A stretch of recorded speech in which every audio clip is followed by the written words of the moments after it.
तो सबसे पहले मुझे पता चला कि निफ्टी जो है वो एक ट्रेंडी है, पॉजिटिव ट्रेंड है। हायर हाई बनाता हुआ सीधा सीधा ये ऊपर जा रहा है और यहाँ से अगर मैं ट्रेंड लाइन ड्रॉ करूँ तो कुछ इस तरीके से एक ट्रेंड लाइन भी दिखेगा मुझे कि निफ्टी इस ट्रेंड लाइन को मेंटेन करता हुआ ऊपर की ओर जा रहा है। हाई प्रोबेबिलिटी ये हो सकता है कि निफ्टी अगर इस लो को ब्रेक कर दे, जो यहाँ पर एक लो बन रहा है, अगर इसको ब्रेक कर दे तो यहाँ पर आएगा, यहाँ पर सपोर्ट मिल भी सकता है, नहीं भी मिल सकता, हमें नहीं पता। तो इस चार्ट को अगर आप देखेंगे तो आपको समझ में आएगा कि इसमें कितना बेरिशनेस है। यहाँ पर सेलिंग सेलिंग सेलिंग सेलिंग, हालांकि निफ्टी ऊपर जा रहा है। सो आज इस वीडियो में हम जानेंगे कोरिलेशन क्या होता है, इंडेक्स और स्टॉक्स कैसे बिहेव करते हैं, इनके बीच कोरिलेशन क्या है, कैसे हम प्लान करते हैं कि मार्केट में मैं बाई साइड में प्लान करूंगा या सेल साइड में प्लान करूंगा। वीडियो थोड़ा सा लंबा हो सकता है लेकिन मैं आपके साथ शेयर करूंगा मैं पर्सनली कैसे प्लान करता हूँ, मैं कैसे चीज़ों को देखता हूँ। इस वीडियो में वही आपको बताने की कोशिश करूंगा। चैनल पर नए हैं तो एक बार चैनल को जरूर सब्सक्राइब कर दीजिएगा और अपने दोस्तों के साथ भी जरूर शेयर कर दीजिएगा जिनको भी स्टॉक मार्केट में सीखना है, जेन्युइनली चीजों को सीखना है। ठीक है, तो सबसे पहले हमने निफ्टी का चार्ट हमारे सामने रखा हुआ है। ठीक है, और निफ्टी के चार्ट में मैं थोड़ा सा सबसे पहले एनालाइज करूंगा कि निफ्टी का नेक्स्ट मूव क्या हो सकता है। जिस भी पॉइंट पे आपको लगे ना कि मैं यहाँ पर गलत हूँ, एक बार कमेंट में बता दीजिए कि सर आप इस पॉइंट पे गलत है, यहाँ पर ये चीज जो है वो चेंज होनी चाहिए। तो निफ्टी के चार्ट को मैंने 1 आवर पे रखा। मैं थोड़ा सा स्टडी करूंगा कि निफ्टी में नेक्स्ट बिग मोमेंटम किस साइड में हो सकता है। तो अगर मैं चार्ट को देखूं, अब सबसे पहले निफ्टी देख लें, उसके बाद हम स्टॉक्स को देखेंगे जिस स्टॉक पे भी हमें प्लान करना है, डायरेक्शन वाइज प्लान करना है। तो सबसे पहले इंडेक्स का डायरेक्शन मुझे पता होना चाहिए।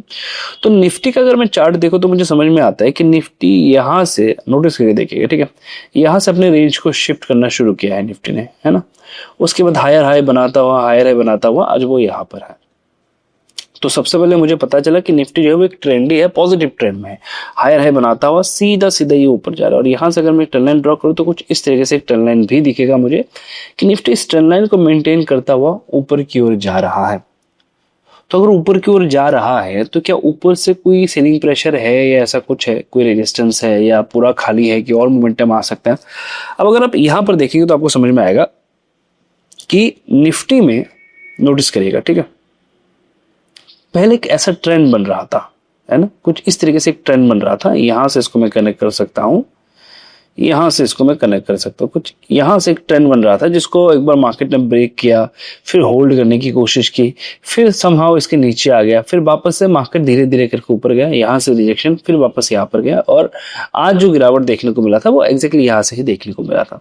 तो अगर मैं ऊपर के साइड से देखूं तो मुझे समझ में आ रहा है कि निफ्टी का रेंज जो है कुछ इस तरीके से छोटा होता जा रहा है ना। देखिएगा एक बार, निफ्टी का जो रेंज है वो समय के साथ कुछ इस तरीके से छोटा होता जा रहा है। समय के साथ निफ्टी का रेंज जो है वो छोटा होता जा रहा है।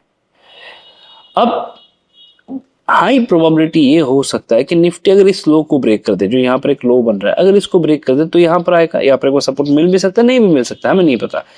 लेकिन यहाँ से गिरने के चांसेस ज्यादा बढ़ जाता है। क्यों बढ़ जाता है? क्योंकि निफ्टी जो है हायर हाई नहीं बना रहा। नोटिस करके देखिए, निफ्टी एग्जॉस्ट हो रहा है। ऐसा लग रहा है कि निफ्टी जो है वो इस पॉइंट पे आके धीरे धीरे करके अपने स्ट्रेंथ को खो रहा है और एग्जॉस्ट हो रहा है। ऐसा लग रहा है जो भी इसका मोमेंटम है, जिस भी तरीके से इसका मोमेंटम है, अब वो यहां से एग्जॉस्ट हो रहा है।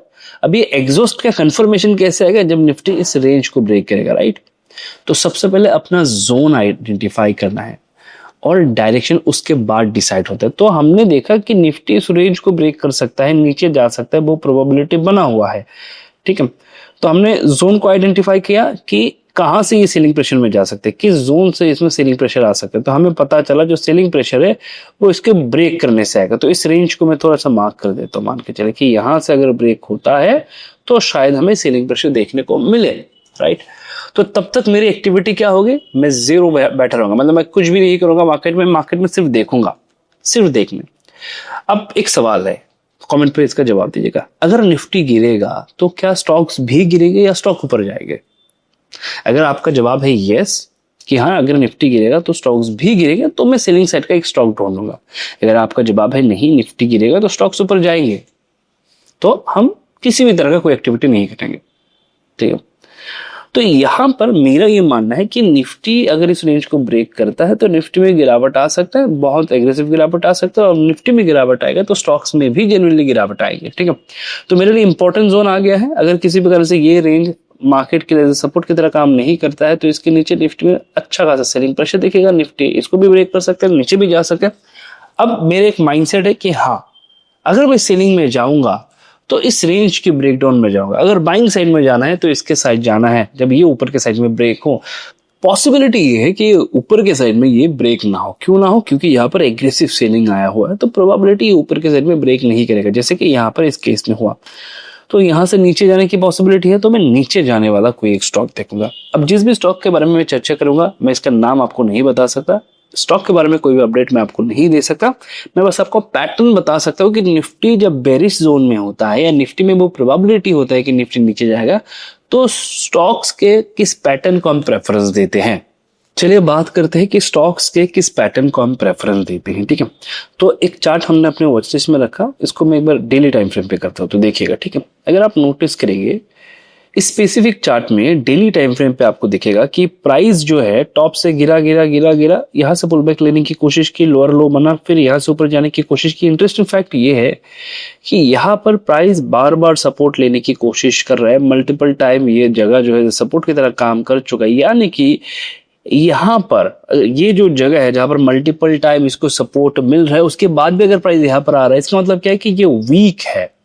तो अगर निफ्टी में किसी भी कारण से गिरावट आएगा तो इसमें भी हमें गिरावट देखने को मिलेगा, बहुत ही एग्रेसिव गिरावट। तो ऐसे स्टॉक्स को हम अपने रडार पे रखते हैं। ये जो स्विंग हाई होते हैं इनको हम एज स्टॉप लॉस प्लान करते हैं। नीचे के साइड में जहां पर भी सपोर्ट होगा उस सपोर्ट के लिए हम ट्रेड करते हैं। मान के चलिए यहाँ पर कोई सपोर्ट है तो इस सपोर्ट के लिए मैं ट्रेड करूंगा। तो हम ऐसे चार्ट को ढूंढते हैं कि निफ्टी गिरे तो उसमें भी गिरावट है, लेकिन इससे पहले ये होना चाहिए कि उस चार्ट में वो बैरिशनेस हो। तो इस चार्ट को अगर आप देखेंगे तो आपको समझ में आएगा कि इसमें कितना बैरिशनेस है। यहाँ पर सेलिंग सेलिंग सेलिंग सेलिंग, हालांकि निफ्टी ऊपर जा रहा है, इसमें सेलिंग प्रेशर है, ये नहीं जा पा रहा। इसका मतलब क्या है कि इसमें सेलर एक्टिव है, निफ्टी ऊपर जाने के बाद भी ये नहीं जा पा रहा। तो हमने निफ्टी के कंडीशन को देखा, इसके साथ एक ऐसा स्टॉक्स हमने ढूंढने की कोशिश की, ऐसा चार्ट हमने ढूंढने की कोशिश की जिसमें ऑलरेडी बैरिशनेस है। तो अगर निफ्टी किसी भी कारण से नीचे जाता है, प्रोबेबिलिटी बहुत ज्यादा है कि ये हमें अपने डायरेक्शन में यानी कि सेलिंग डायरेक्शन में अच्छा खासा रेंज नीचे के साइड में दे सकता है। तो सबसे पहले निफ्टी का नेक्स्ट 3 to 4 डेज या 5 डेज का शॉर्ट टर्म मोमेंटम हमें प्रेडिक्ट करना होता है, या 15 दिन या 20 दिन का करते हैं। उसके बाद एक ऐसा चार्ट हम ढूंढते हैं जो ऑलरेडी डाउन ट्रेंड में हो। वीकली में अगर आप इस चार्ट को देखेंगे तो आपको समझ में आएगा कि ऑलरेडी डाउन ट्रेंड में है, टॉप से गिरता हुआ नीचे आया हुआ, ऑलरेडी डाउन ट्रेंड में है। हो सकता है किसी भी कारण से यहां से आने वाले दिनों में ये ऊपर जाए, हमें नहीं पता, हमें इससे कोई लेना देना भी नहीं है। हमें ये लेना देना है कि नेक्स्ट 6 डेज, 5 डेज, 7 डेज और 20 डेज में इसका मैक्स मोमेंटम किस डायरेक्शन में हो सकता है। और ये बताता है इंडेक्स की, इंडेक्स में प्रेशर आएगा तो एक ऐसा स्टॉक जिसमें ऑलरेडी सेलिंग प्रेशर है उसमें भी हमें प्रेशर देखने को मिलेगा। इसका एडवांटेज हम लेने की कोशिश करते हैं। कुछ इस तरीके से हम अपने ट्रेड को प्लान करते हैं।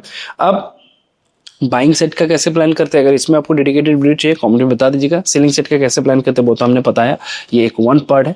इसके और भी बहुत सारी चीजें हैं जो हम देखते हैं, कंफर्मेशन के लिए चीजें देखते हैं, थोड़ा सा चार्ट को इन डीप स्टडी करते हैं। अगर आपको वो भी जानना है एक बार कमेंट में जरूर बता दीजिएगा, तो इसमें और एक डेडिकेटेड वीडियो मैं आप लोगों के लिए बनाऊंगा। बाइंग सेट का भी अगर आपको जानना है ये भी बता दीजिएगा। अगर आपको जुड़ना है, सीखना है, वीडियो के डिस्क्रिप्शन में टेलीग्राम चैनल का लिंक मिल जाएगा, वहां पर जाकर आप जुड़ सकते हैं। कोशिश करता हूँ कि जो भी मैं वीडियो बनाता हूँ आप लोगों के साथ शेयर करो, आपको नॉलेज मिले। ठीक है, चैनल पर नए हैं एक बार जरूर सब्सक्राइब कर दीजिएगा। मिलते हैं नेक्स्ट वीडियो पे।